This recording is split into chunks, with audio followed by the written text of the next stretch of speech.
भाग 16।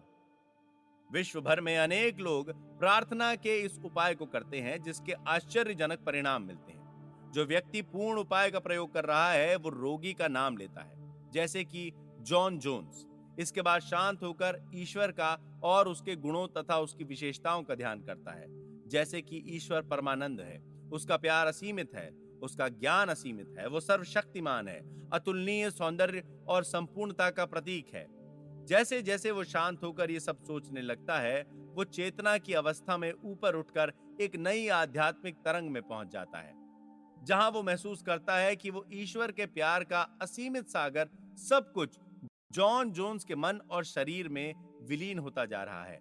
वो अब महसूस करता है कि ईश्वर की सारी शक्ति और प्यार अब जॉन जोन्स की ओर केंद्रित हो गया है, और जो भी उसको चिंता या कष्ट दे रहा है वो जीवन के असीमित सागर एवं प्यार की उपस्थिति में पूर्णतः ध्वस्त हो रहा है। पूर्ण प्रार्थना का यह उपाय मुझे ध्वनि तरंग उपाय या सोनिक थेरेपी जैसा लगा, जिसे हाल ही में लॉस एंजलिस के प्रसिद्ध फिजिशियन ने मुझे दिखाया था। उनके पास एक अल्ट्रा ध्वनि तरंग की मशीन है जो बड़ी तेज रफ्तार से घूमती है और रोगी के शरीर के निपोषित भाग में ध्वनि तरंग पहुंचाती है। इन ध्वनि तरंगों को नियंत्रित किया जा सकता है। उन्होंने बताया कि इस माध्यम से उन्होंने आर्थराइटिस क्लोरियस जैसे रोगों का आश्चर्यजनक उपचार किया है। इसके अलावा शरीर के दर्द आदि विधियों का भी उपचार किया है। अवचेतन मन में ईश्वर के गुणों और विशेषताओं का ध्यान करते हुए जिस ऊंचाई तक हम उठ पाते हैं, उतना ही सौहार्द, स्वास्थ्य और शांति की आध्यात्मिक ऊर्जा तरंगे हम उत्पन्न करते हैं। इस उपाय से अनेक अभूतपूर्व परिणाम प्राप्त हुए हैं। डॉक्टर फाइनीस पुरखुर्स्ट क्विम्बी, जिनकी चर्चा हम पिछले अध्याय में कर चुके हैं, इस पूर्ण तकनीक का प्रयोग कई वर्षों तक करते रहे। वे वास्तव में साइकोसोमैटिक मेडिसिन के पितामह थे। साथ ही वे एक सफल मनोचिकित्सक भी थे। रोगी के कष्ट, उसके दर्द और पीड़ाओं के कारणों को पहचानने की उनमें अद्भुत क्षमता थी।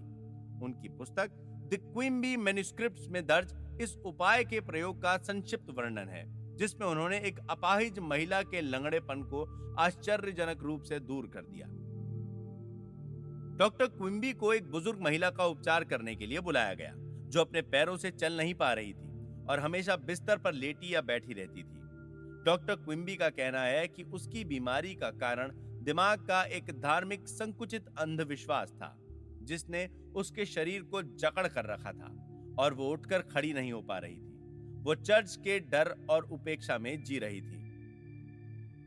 ऊपर से बाइबल में वर्णित पाठ को सच मान रही थी, लिहाजा वो हरदम भयभीत रहती थी। डॉक्टर क्विम्बी ने कहा, इस मकबरे में ईश्वर की शक्ति है, जो सभी बंधनों और जालों को तोड़कर मृतावस्था से पुनः जीवित हो रही है।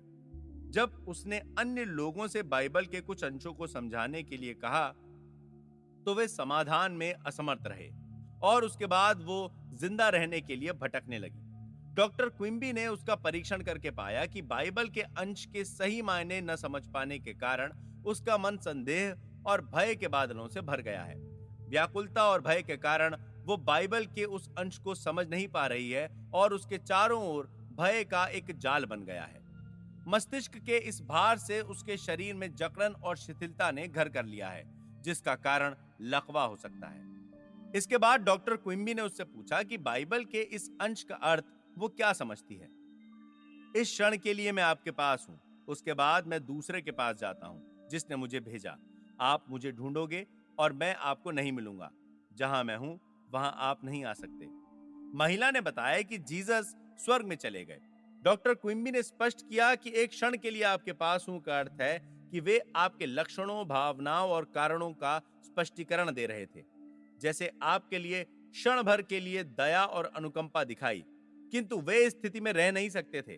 अगला कदम, मैं दूसरे के पास जाता हूं जिसने मुझे भेजा, जिसका मतलब है कि ईश्वर की रचनात्मक शक्ति हम सब में है। डॉक्टर क्विम्बी ने अपने मन में आध्यात्मिक यात्रा की और अपने मन में विश्वास पैदा किया कि दैवी आदर्श अर्थात दैवी शक्ति, ज्ञान, सामंजस्य और ईश्वर की शक्ति उस महिला के शरीर में कार्य कर रही है। इसीलिए उन्होंने महिला से कहा था, इसीलिए जहां मैं हूं आप वहां नहीं आ सकती, क्योंकि आप अपनी संकुचित एवं प्रतिबंधित आस्था में बंद हो और मैं पूर्ण स्वास्थ्य में हूं। इस प्रार्थना और उसके स्पष्टीकरण ने महिला में एक नए जीवन की भावना का संचार किया और परिवर्तन ने अपना रूप ले लिया। वो बिना किसी सहारे के चलने लग गई। डॉक्टर क्विम्बी ने इस उपचार को अपनी सब सफलताओं में सबसे ऊंचा बताया है। वो लगभग मृतावस्था में पहुंच चुकी थी और उसे जीवन या सत्य तक लाना एक प्रकार से मरणावस्था से ऊपर उठाकर जीवन देना था। क्विम्बी ने बाइबल के जीसस के पुनर्जीवन को उस महिला के अपने जीसस या उसके स्वास्थ्य से जोड़ दिया। इसका उस पर अद्भुत प्रभाव पड़ा। उन्होंने महिला को यह भी स्पष्ट किया कि जिस सत्य को उसने स्वीकार किया है वो एक फरिश्ता या विचार है, जिसने उसके मन में बैठे भय, अज्ञान और अंधविश्वास के पत्थर को तोड़कर बाहर निकाल दिया, जिसके परिणाम स्वरूप ईश्वर की उपचार शक्ति के कारण वो पूर्णतः स्वस्थ हो गई। जिन शब्दों को हम बोलते हैं उनमें हमारी भावना और विश्वास की शक्ति निहित होती है, और जब हम समझ लेते हैं कि जो शक्ति दुनिया को चला रही है वो हमारे लिए काम कर रही है, तो हमारा विश्वास और भरोसा बढ़ जाता है। आप एक शक्ति में दूसरी शक्ति को जोड़ने का प्रयास नहीं करते, इसीलिए आपके भीतर कोई प्रयास दबाव डालने या शक्ति का प्रयोग करने अथवा मानसिक उथल पुथल नहीं होती। एक लड़की ने आदेशात्मक तकनीक का प्रयोग एक युवक पर किया जो फोन पर उससे छेड़छाड़ करता था और मिलने पर जोर देता था। वो युवती बहुत परेशान थी और उससे पीछा छुड़ाने की तरकीब सोच रही थी। अंततः उसने आदेशात्मक तकनीक का प्रयोग करने के लिए यह कदम उठाया। उसने ध्यान लगाया और कहा, मैं ईश्वर की शरण में जाती हूं। वो अपने सही स्थान पर हमेशा उपस्थित हैं। मैं स्वतंत्र हूं, वो स्वतंत्र हैं। मैं अब आदेश देती हूं कि मेरे शब्द असीमित मन में पहुंच जाएं और वो उन्हें स्वीकार करके कार्रवाई करें। ऐसा ही हो। उसने बताया कि वो युवक गायब हो गया। उसके बाद वो कभी दिखाई नहीं दिया। लगा जैसे धरती उसे निगल गई। आप एक वस्तु पर आदेश देंगे और वो आप में स्थापित हो जाएगी और आपका मार्ग प्रशस्त होगा। एक मानसिक अभियंता यानी इंजीनियर बनकर उत्तम और शानदार जीवन के लिए पक्की और सफल तकनीकों का प्रयोग करें। आपकी इच्छा आपकी प्रार्थना है। अपनी इच्छाओं की पूर्ति का चित्र आज ही बनाएं और उसकी पूर्णता का एहसास करें। अपनी इच्छाओं की पूर्ति के लिए आसान मार्ग चुनें। यह सुनिश्चित मार्ग मानसिक विज्ञान है। वैज्ञानिक रूप से परीक्षण करते रहें जब तक कि आप व्यक्तिगत रूप से आश्वस्त नहीं हो जाते कि आपके अवचेतन मन के असीमित ज्ञान की सारी प्रतिक्रियाएं हमेशा आपके चेतन विचार में पहुंचती रहती हैं। अपने मन में छिपे स्टूडियो में सोचने वाले विचारों से आप उत्तम स्वास्थ्य, सफलता और खुशियों का निर्माण कर सकते हैं। अपनी इच्छाओं की निश्चित पूर्णता की कल्पना करके आनंद और विश्राम का एहसास करें। मन में जो छवि है वो अपनी चाहत की तस्वीर और अदृश्य का साक्ष्य है। एक मानसिक चित्र 1000 शब्दों के बराबर होता है। आपका अवचेतन मन आपके मन के किसी भी चित्र को पूरा करेगा यदि आपकी उस पर आस्था है। प्रार्थना के समय सभी प्रकार के प्रयासों और मानसिक हलचल से दूर रहें। सोने की तंद्रा में पहुंचें। निद्रा का आह्वान करें, ये सोचते और जानते हुए कि आपकी प्रार्थना का फल मिल गया है। याद रखें, धन्यवाद देने वाला हृदय हमेशा ब्रह्मांड के खजाने के निकट होता है। स्वीकार करने का अर्थ है कि वो ऐसा ही है, और जैसे ही आप अपने मन के व्यवहार को इस सच में रखेंगे तो सभी विपरीत साक्ष्यों के बावजूद आपको अपनी प्रार्थना का उत्तर मिलेगा।